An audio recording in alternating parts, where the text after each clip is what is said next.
Hi friends, welcome back to my channel. ఈరోజు మీకు ఈ సీరియల్లో ఏం జరిగిందో తెలుసుకోవాలి అనుకుంటున్నారా? అయితే వెంటనే మనం సీరియల్లోకి వెళ్ళిపోదాం. ఇక మహా ఆఫీస్కి వచ్చి చక్రి అయితే నానా గొడవ చేస్తాడు.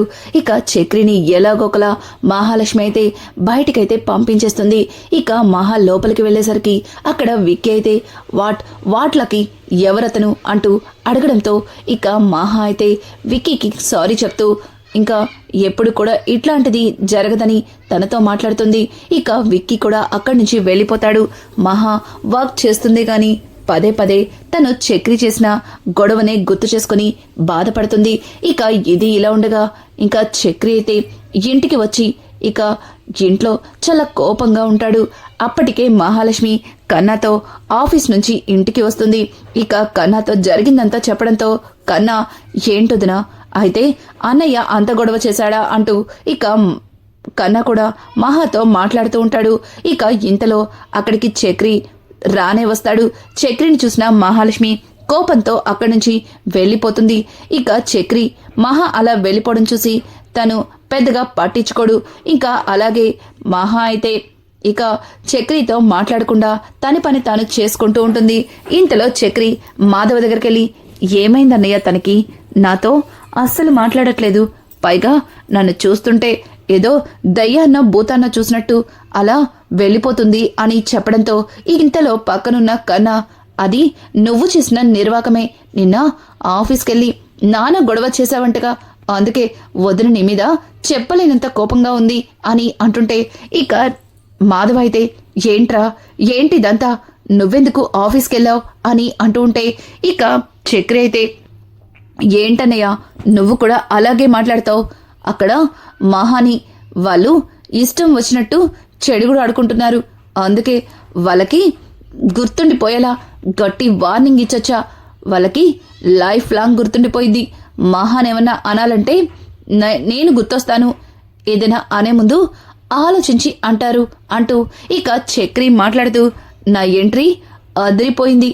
మామూలుగా లేదు, అయినా మీ వదిన నీతో చెప్పుంటుందే అంటూ ఇక కన్నా మాట్లాడుతూ ఉంటే ఒక్కసారిగా మహా, అవునవును నీ ఎంట్రీ మామూలుగా లేదు, నీ ఎంట్రీతో అక్కడ ఉన్న వాళ్ళందరూ రౌడీ వచ్చాడని అనుకుంటున్నారు, చూడు నీ రౌడీయిజాన్ని బయట బజార్లో చూపించుకో, నా దగ్గర కాదు, అయినా నన్ను ఎవరేమంటే నీకెందుకు, అసలు నా గురించి నీకెందుకు అంటూ ఇక మహా అయితే చక్రికి కోపం వచ్చేలా మాట్లాడడంతో ఇక చక్రి అయితే ఆ మాటలకి చాలా బాధపడుతూ అక్కడి నుంచి వెళ్ళిపోతాడు.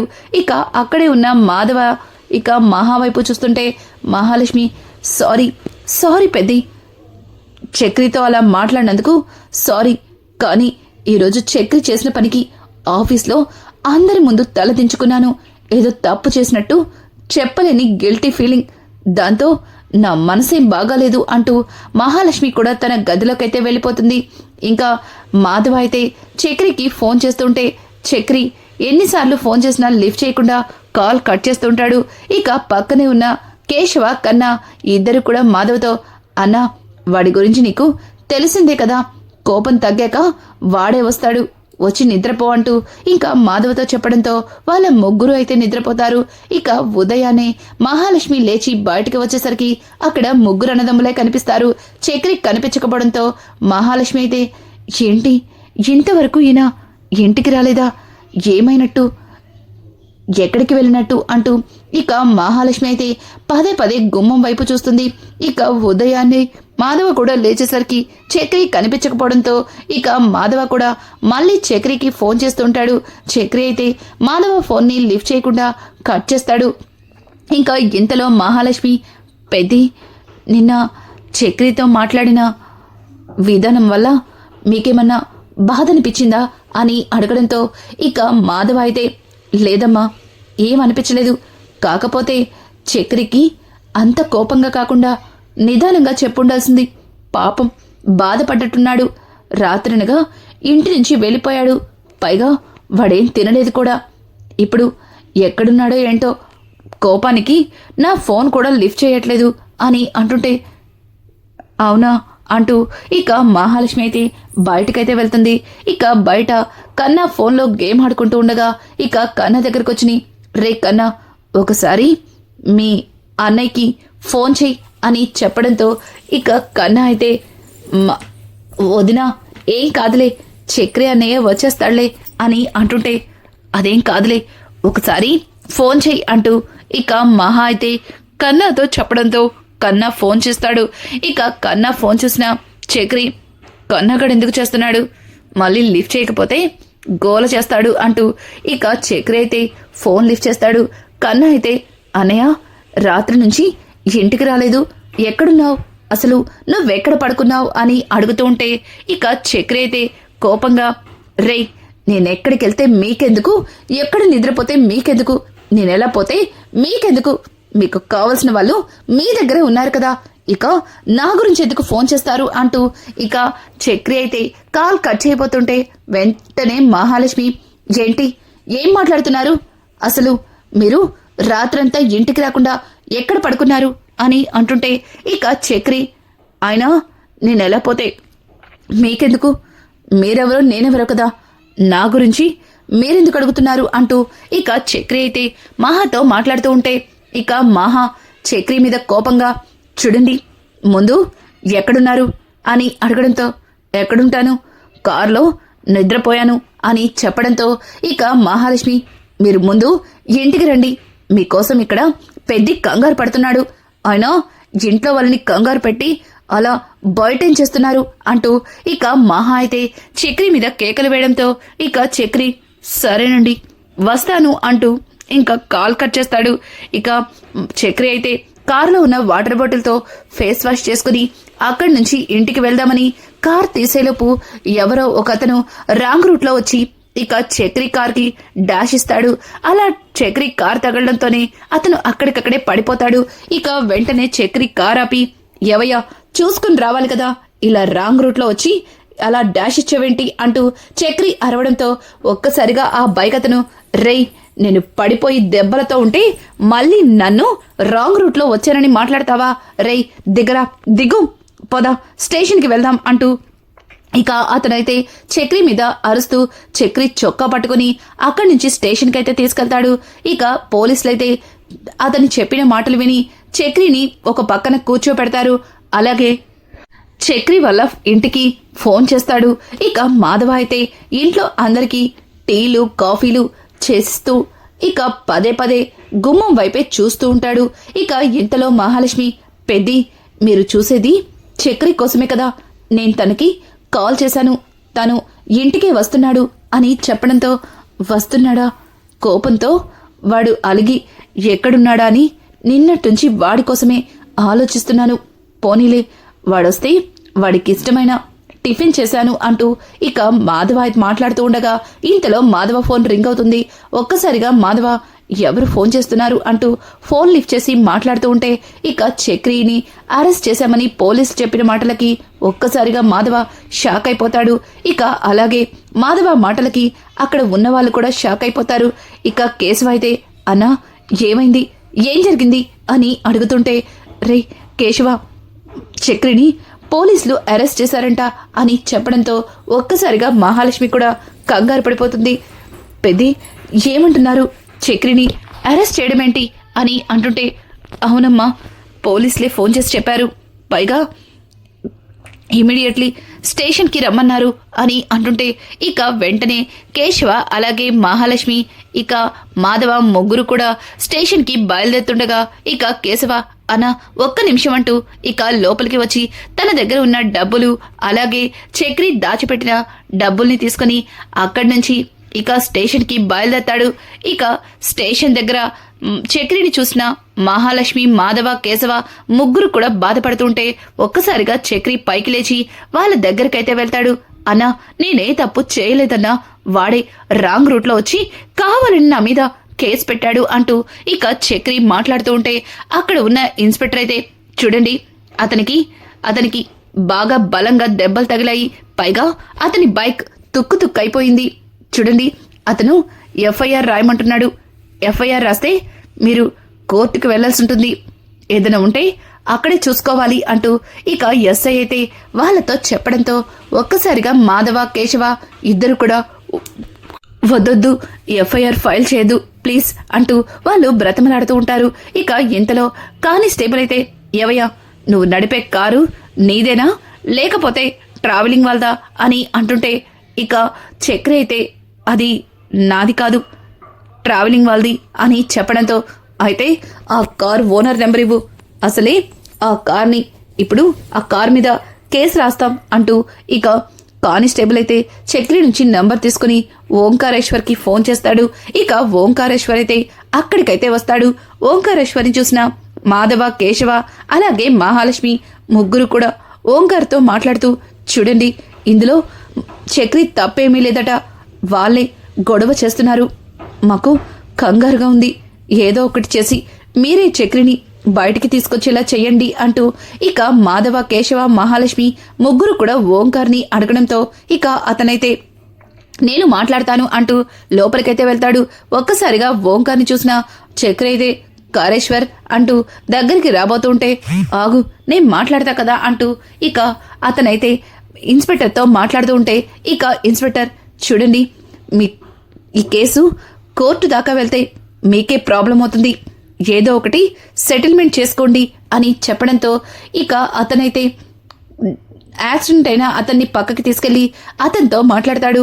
ఇక అతనైతే నా బండంతా తుక్కు తుక్కు అయిపోయింది, ఆ బండి రిపేర్ చేయించుకోవాలన్నా ఇప్పుడు పనికిరాదు, కొత్త బైక్ కొనుక్కోవాలి, అలాగే నాకు ఒళ్ళంతా దెబ్బలు తగిలాయి, దీనికి హాస్పిటల్కి వెళ్ళాలి అంటూ ఇక అతనైతే 2 లక్షల్ని డిమాండ్ చేస్తారు. ఒక్కసారిగా 2 లక్షలు డిమాండ్ చేసేసరికి ఇక ఓంకార్ చాలా కంగారు పడతాడు. అలాగే మాధవ్తో చెప్పడంతో ఇక మాధవ అయితే తన దగ్గరున్న డబ్బులు అలాగే కేశవ్ దగ్గరున్న డబ్బులు అన్నింటినీ కలిపి ఒక 50,000 అయితే ఇక ఓంకార్ చేతిలో పెడతారు. అన్నా మా దగ్గర ఇవే ఉన్నాయి, ఇంతకు మించి ₹1 కూడా లేదు, ఏదో ఒకటి చేసి వీటితో అడ్జస్ట్మెంట్ చేయండి అని చెప్పడంతో ఇక ఓంకార్ కూడా సరే ఏదైనా ఉంటే నేను వేస్తాను అంటూ ఇక అతని దగ్గర కొంత డబ్బును తీసి ఇక ₹1,00,000 వరకు ఆ బైక్ యాక్సిడెంట్ అతని చేతిలో పెట్టి, చూడండి వాళ్ళు కష్టపడేవాళ్ళు, చాలా కష్టపడి సంపాదించిన ఒక్కొక్క రూపాయి కూడబెట్టిన రూపాయలు, చూడండి ఇది మనసులో పెట్టుకోకండి, మీరు అడిగినంత డబ్బు వాళ్ళు ఇవ్వలేరు, ఇదిగోండి ఈ ₹1,00,000తో సరిపెట్టుకోండి అంటూ ఇక ఆ బైక్ యాక్సిడెంట్ అతని చేతిలో ₹1,00,000 పెట్టి ఆ కేసుని అక్కడితో క్లోజ్ చేపిస్తారు. కానీ ఎస్ఐ మాత్రం చక్రి దగ్గరకు వచ్చి, రేయ్ నిన్ను స్టేషన్కి తెచ్చినప్పటి నుంచి చూస్తున్నాను, ఏంట్రా ఇష్టం వచ్చినట్టు అరిచి గొడవ చేస్తున్నావు, ఏమనుకుంటున్నావు నీ గురించి అంటూ ఇక ఎస్ఐ అయితే చక్రి చెంప పగల కొడతాడు. ఒక్కసారిగా చక్రి కోపంగా ఎస్ఐ వైపు చూస్తాడు. అలాగే ఎస్ఐ అయితే చక్రి కార్ లైసెన్స్ ని తను తీసుకుంటాడు. ఇక చక్రి ఆ లైసెన్స్ ఇమ్మని అడుగుతున్నా ఇవ్వకుండా, వెళ్ళెళ్ళు 3 రోజుల తర్వాత కనిపించు అప్పుడు చూద్దామంటూ ఇక ఎస్ఐ అయితే చక్రితో చెప్పడంతో అక్కడే ఉన్న ఓంకార్ కూడా, సార్ వాళ్ళు కష్టపడి బ్రతికే వాళ్ళు, ఇలా ఆ లైసెన్స్ తీసుకుంటే ఇబ్బంది కదా సార్ అంటూ ఇక చక్రి తరపున ఆ ఓంకార్ మాట్లాడుతూ ఉంటాడు. అలాగే మాధవ కూడా, సార్ ప్లీజ్ సార్, మా దగ్గరున్న డబ్బులన్నీ అతనికి ఇచ్చేశాము, ఇప్పుడు లైసెన్స్ తీసుకుంటే వాడు కార్ డ్రైవింగ్ ఎలా చేస్తాడు, ప్లీజ్ ఇచ్చేయండి సార్ అంటూ ఇక మాధవ కూడా ఎస్ఐని బ్రతిమలాడతాడు. కానీ ఎస్ఐ మాత్రం అస్సలు లైసెన్స్ ఇవ్వకుండా వెళ్ళండి ఇక్కడి నుంచి అంటూ ఇక వాళ్ళనైతే అక్కడి నుంచి పంపించేస్తాడు. చక్రి మాత్రం వాళ్ళు కావాలనే డబ్బు కోసమే ఇదంతా చేశారని, ఇక వాళ్ళు నాది ఏ తప్పు లేదని ఇక ఇంట్లో అందరితో గొడవ పడుతూ ఉంటాడు. అక్కడే ఉన్న కేశవ అయితే, రేయ్ నీకు అర్థం కావట్లేదు, వాడు కేసుని ఎఫ్ఐఆర్ చేస్తా అంటున్నాడు, ఎఫ్ఐఆర్ చేస్తే నిన్ను లోపలేస్తారు, తర్వాత కోర్టులు స్టేషన్లు అంటూ ఆ చుట్టూ తిరగాలి అని చెబుతుంటే, రేయ్ అరెస్ట్ చేసేది నన్నే కదా, ఒకవేళ శిక్ష పడితే నాకే పడుతుంది కదా, మధ్యలో నీకేంట్రా ప్రాబ్లం, అసలు మీరు ఎందుకొచ్చారు, అసలు వాడికి డబ్బెందుకిచ్చారు అంటూ చక్రి అయితే ఇక కేశవ మీద అరుస్తూ ఉంటాడు. ఇక కేశవ చక్రి ఇద్దరు కూడా ఒకరి మీద ఒకరు అరుచుకుంటూ కొట్లాడుకుంటూ ఉంటారు. ఆ గొడవలో చక్రి కేశవ చెంప పగల కొడతాడు. అదంతా చూసిన మహాలక్ష్మి వాళ్ళిద్దరి గొడవని విడిపించడం కోసం ఇక కిచెన్లోకి వెళ్ళి ఒక కంచాన్ని తీసుకొచ్చి నేలకు కొడుతుంది. ఒక్కసారిగా చక్రి ఇక మహాని చూసి ఆగిపోతాడు. అలా ఇద్దరు కూడా దూరం అవుతారు. మహాలక్ష్మి అయితే అసలు మీకు బుద్ధుందా? మీరు మనుషులేనా? అసలు మీరు ఏం చేస్తున్నారో మీకేమన్నా అర్థమవుతుందా?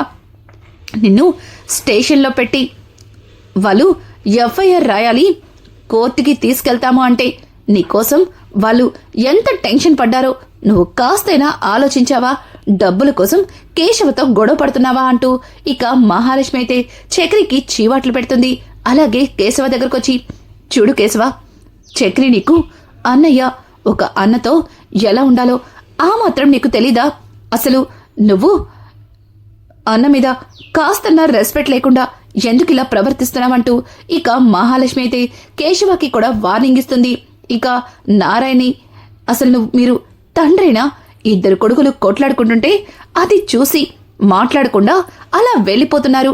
అసలు మీరే మనుషులు, నిజంగా మీరే కరెక్ట్గా ఉంటే వీళ్ళిలా కొట్లాడుకునే వాళ్ళే కాదు అంటూ ఇక మహాలక్ష్మి అయితే నారాయణకి కూడా 4 చీవాట్లు పెడుతుంది.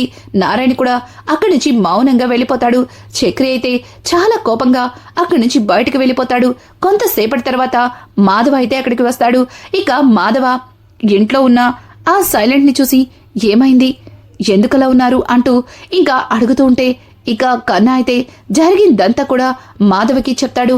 ఒక్కసారిగా మాధవ జరిగిందంతా విన్న తర్వాత మహా దగ్గరికి వెళ్తాడు. ఇక మహాలక్ష్మితో, అమ్మ మహా, జరిగిన దానికి నాకు కూడా బాధ అనిపిస్తుంది, కానీ ఇప్పటికే చక్రి అని అంటుంటే, చూడు పెద్ది, చక్రి తప్పు చేశాడని నేను మాట్లాడట్లేదు, కానీ చక్రి కేశవ అలా కొట్లాడుకుంటుంటే వాళ్ళని ఎలా ఆపాలో నాకు అర్థం కాలేదు, అందుకే అలా చేశాను అంటూ ఇక మహా అయితే మాట్లాడుతుంది. ఇక చక్రి అయితే మహా తనని తిట్టిన సంగతి, అలాగే స్టేషన్లో ఎస్ఐ మాట్లాడిన సంగతులు అన్నీ గుర్తు చేసుకుని కోపంతో రగిలిపోతూ తన మనసేం బాగోక ఇక బార్కైతే వెళ్తాడు. అక్కడ నారాయణ అయితే చక్రిని చూసి షాక్ అయిపోతాడు. ఇదేంటి, నా సుపుత్రుడు ఏకంగా బార్కొచ్చేశాడు, నేను తాగి నాశనమైంది సరిపోదా, వీడు కూడా తాగి నాశనమైపోదామని వచ్చినట్టున్నాడు అంటూ ఇక చక్రి దగ్గరికి వెళ్ళి, రేయ్ ఏంట్రా, ఎన్నడూ లేంది ఇలా ఇక్కడికొచ్చావు అని అంటుంటే, నువ్వెందుకొచ్చావో నేను కూడా అందుకే వచ్చాను, నా మనసేం బాగాలేదు అంటూ ఇంకా చక్రి మాట్లాడుతుంటే, రేయ్ నీ మనసేం బాగోకపోతే వెళ్ళి నీ భార్యతో మాట్లాడు, అంతేగాని ఇక్కడికొచ్చినట్టు తెలిస్తే తరువాత నీకు ఆ ఇంట్లోకి నో ఎంట్రీ అని చెప్పడంతో ఒక్కసారిగా చక్రి ఆలోచనలో పడతాడు. ఇక రానున్న ఎపిసోడ్స్ లో మహాలక్ష్మి చక్రిల మధ్యలో దూరం పెరగబోతుందా? ఇక చక్రిని మహాలక్ష్మి అసహించుకోవడం మొదలు పెడుతుందా? చక్రి చేస్తున్న ఇంకొన్ని విషయాలు మహాలక్ష్మికి తెలియబోతున్నాయా? ఇలాంటి లేటెస్ట్ ఎపిసోడ్స్ మీకు మరిన్ని కావాలి అనుకుంటే మా ఛానల్ని సబ్స్క్రైబ్ చేసుకోవడం మాత్రం మర్చిపోకండి. Thanks for watching. Hi friends, welcome back.